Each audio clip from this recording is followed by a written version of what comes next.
Norris wins! Lando Norris wins the Dutch Grand Prix! And Lando Norris has 2 pole positions in 7 days. For the 3rd time in Formula One, Lando Norris takes the checkered flag. A dominant drive complete. Lando Norris going through on the brakes, or can Verstappen hang on to it? He keeps his foot in. They both go off the road.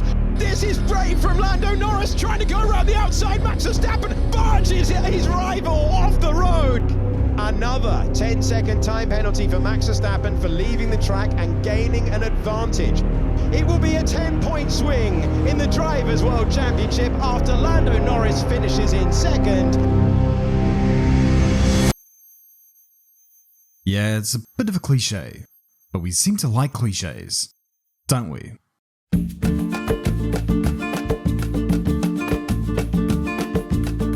By the time Formula One arrived back in the sanctuary of Sao Paulo, Brazil, there was a sense of excitement in the air because the Coke factory under the airport approach path had exploded.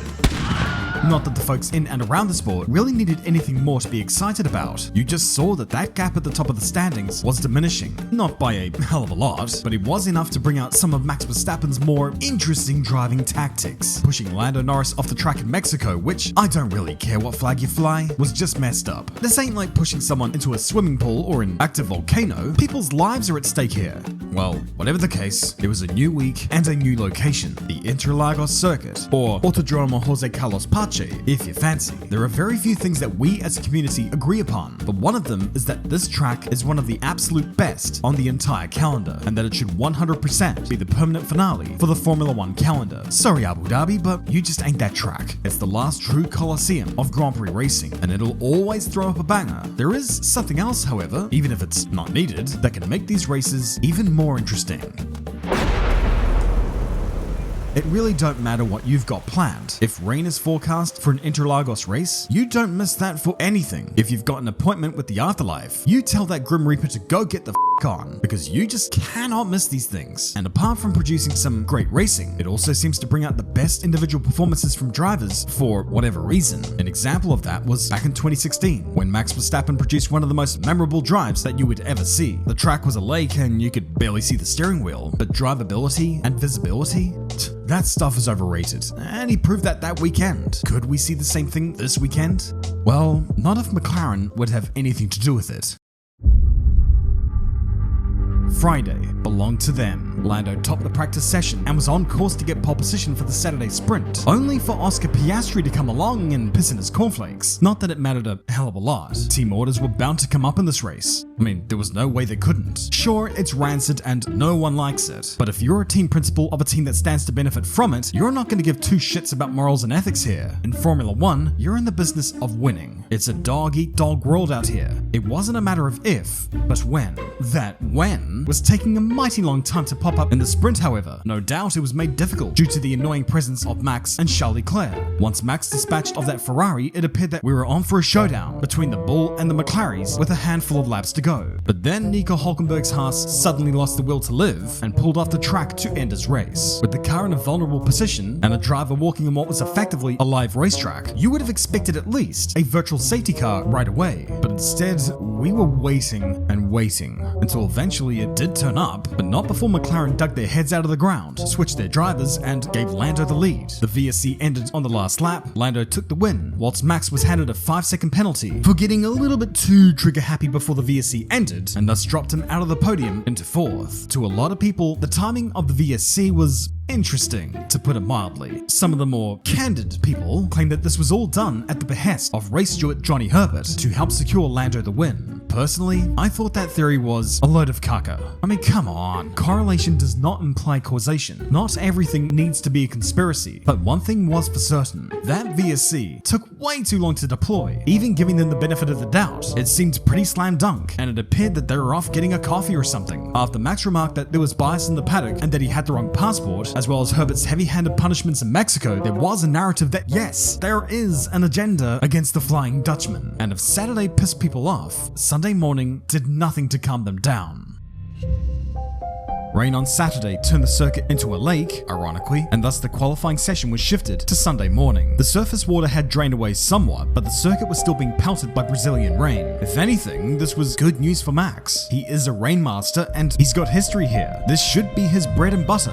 Well, shit, everything's his bread and butter. So he topped Q1 by quite a margin. Getting into the final part of qualifying shouldn't have been a problem. The only thing that was a problem for most was keeping out of the barriers. Albon, Colapinto, Alonso, Sainz. The rain was capturing an array of scalps throughout the session. Eventually, it descended upon that most easiest of prey, Lance Stroll. This brought out local yellow flags, but no red flag. While other red flags in the session were deployed within 5 to 6 seconds, this was taking a curiously long time. Enough time for Lando Norris to complete his qualifying lap. And then, just before Max reached Sector 3, it went red. And that's what a whole lot of people were seeing after the fact. 2 days, 2 sus calls. To them, this was proof of a further developing cancer in the world of Formula 1 that they call British bias. The theory that mainstay journalists have an agenda against anyone not from England land, and that the competition is slanted toward British drivers. But as fun as conspiracies are, this whole thing deserves some context. First off, to be fair to Sir Lancelot, he wasn't the only Donny to dismantle his car in qualifying. I can't really give him too much crap for running out of talent on a corner that was more water than it was tarmac, and driving on shitty wet weather tyres that couldn't handle a drop of spit on the road. But he ain't the most observant person in the world either. He attempted to drive his car away, despite it being evidently, decidedly undrivable. The double wave yellows were thrown out immediately after the crash, but the delay in the red flag was because of Lance's efforts to rejoin in a car only marginally less fit to drive than he was. When it finally dawned upon them that this was a task too far, they threw out the red flag. Was it realistically too late?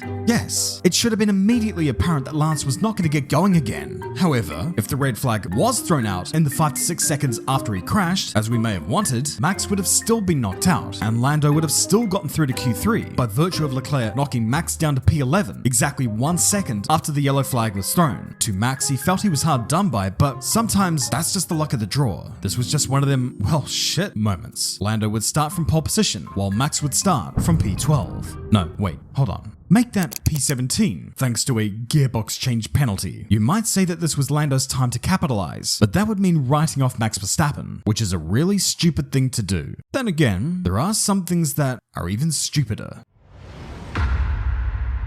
Even the formation lap proved to be too much for Sir Lancelot, spinning off and clouting the wall at turn 4. Given the conditions and possibility of brake failure, perhaps not the most egregious thing to ever happen behind the wheel of an F1 car. Okay, I'll give benefit of doubt here. Now it's all just a matter of plucking it into first gear, getting back to the... Where are you going?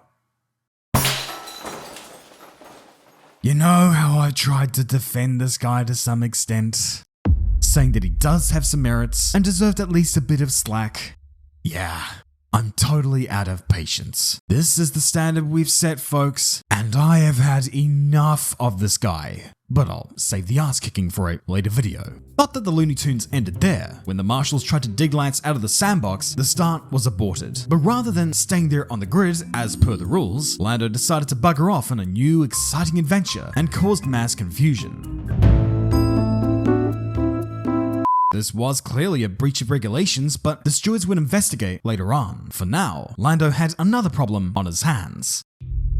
He continued his fine streak of throwing away pole positions by ceding the lead at turn 1 to George Russell. Lando would spend an array of laps behind the Jude Law clone. Whilst down the grid, Max was scything his way forward, collecting a whole bunch of positions by the end of the first lap. Then he worked his way into the points, then to 9th, then to 8th, 7th, 6th. He just kept trudging his way forward like a killer in a slasher flick, until eventually, the rain had decided to put a stop to all of this racing nonsense. After complaints of zero visibility and aquaplaning in a straight line, the red flag was thrown before somebody drowned, but not before the vast majority of the drivers had come in for a change of tyres. One of those that went against the grain and stayed out was Max. He was now in second behind the Alpine of Esteban Ocon. Under the red flag, this catapulted them ahead of George and Lando, who were leading comfortably up to that point. Lando would later say that such a scenario was all down to luck and not skill. Such sentiments about what goes on under red flags may be warranted, but once again, Lando would not need luck of any sort to turn his championship hopes into custard.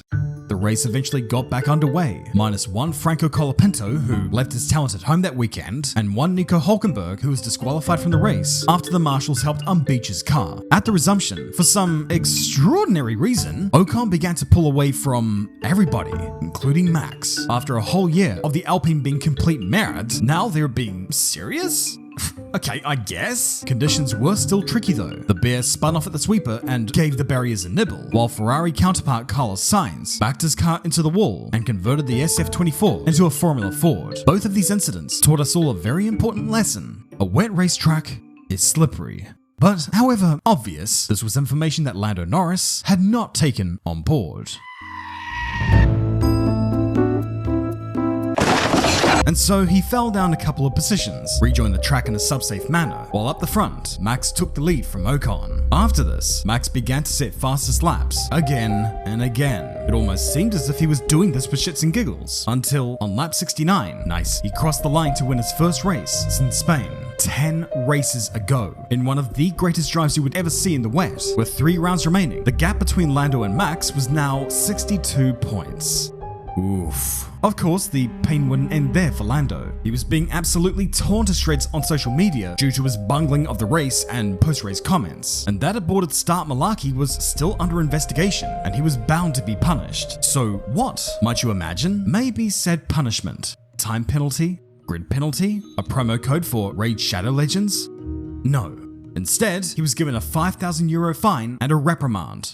That's it! For context, they've been issuing harsher penalties for swearing. Fucking swearing! This, along with a litany of other curious cases mentioned before, sent social media into a frenzy, crying out that this was symptomatic of that aforementioned phenomenon, that cruel, no good, dirty thing that they call British bias. But what the hell is this British bias that they talk about?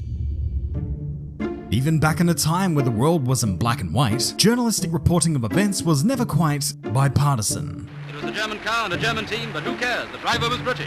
Well done, Dick Seaman. But of course, these were different times. Here we are a century later, and things have certainly changed. Reporting from heavyweight news sites is a lot more fair than years gone by, but not entirely. There are times where, for some whose names I won't disclose, the mask will slip and, whoa, hey, rule Britannia. Certain television pundits too have been accused of putting more stock in drivers based on their passports. One of them was 3-time Grand Prix winner, Johnny Herbert. Johnny had openly voiced his support for British drivers in the past, and so having him as a race steward where he could influence the outcome of a title race that had one of said British drivers in it was seen as a conflict of interest. Jos Verstappen, a dude who raced against Herbert back in the day, went after him a little bit over what he perceived to be bias. Johnny then pushed back, saying that, I understand it from Jos's point of view because it is his son. Is there any bias? No. Of course not. I wasn't the only one to think that Max was over the top in Mexico. Lando Norris and Zach Brown thought so too. No. You don't say. Of course they would think so, you melt. They stood to be the beneficiary in all of this. And if anything, bringing them up just further adds fuel to that fire. Your proof that you're not biased toward a certain driver is by bringing up said certain driver? There were hundreds of candidates that you might as well have mentioned who also thought that Max went overboard in Mexico. You know who one of them was? Jos. Freaking Jos. You know, Max's father. Anyway, Johnny, along with a wealth of journalists, pundits, and personalities in the paddock, are adamant that British bias does not exist. That it's just this phenomenon that's made up to scare people, like the Boogeyman or Helmut Marko. But the reality is that British bias does exist. It is out there. And I say that because, in our own ways, all of us are biased to some extent. We all have our preferences for who we prefer to see succeed. And while some British journalists have been raked over the coals for it, let's not pretend that other media around the world are completely fair now, right? Italian media, for example. If you isn't in a Ferrari, you're seen as the devil. Mexican media, meanwhile, went right after Liam Lawson after his skirmish with Checo, giving him devil's horns no less. And speaking of Lawson, the bias in New Zealand media, oh ho ho ho, these guys have no shame. Ironically, most of British journalists do a damn good job of calling everything down the middle. The problem is that they are a bit of an epicenter of media coverage worldwide. While Swedish commentary primarily stays in Sweden, Italian commentary typically stays in Italy, and Japanese Japanese commentary primarily stays in Japan, most English-speaking countries worldwide have to listen to the dredge that is the commentary of David Croft. Although if you switch over to F1 TV, you can listen to the magnificence that is Alex Jakes. As for the stewarding side, maybe there is more bias than Johnny Herbert is letting on, and maybe there is an element of unconscious bias going on, which, you know, we all have. But even if that were the case, even if you had the smallest sliver of evidence that perhaps he might be a little bit lenient toward the British drivers, what do you propose we do? In the interest of complete neutrality, hire a line worker from the McDonald's and Pango? Because ultimately, we all have our preferences. There's no easy answer to any of this, and yet we pretend that there is. You've only got so many options here of people who have experience and a deep understanding of the psychology of the sport, and eventually you do have to place trust in the officials that we have. Johnny knows his stuff, as does Derek Warwick. And do remember, apart from the fact that there are generally at least 4 stewards in the room at every race, and not just this Johnny Donny, the race director ultimately deserves some scrutiny as well. And speaking of which, that guy, he was just fired, wasn't he?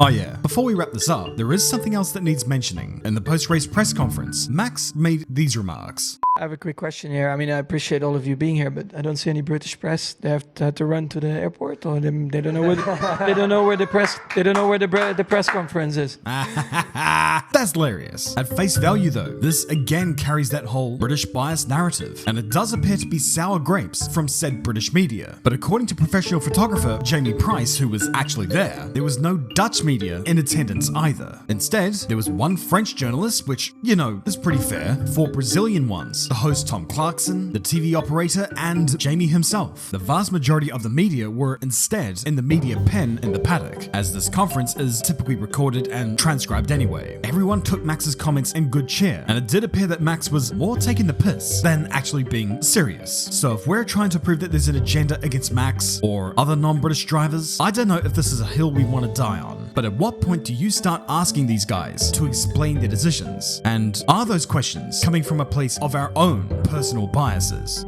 Nice. More fence sitting from me. Typical Josh Rebel video. Cliched as but we seem to like cliches, don't we?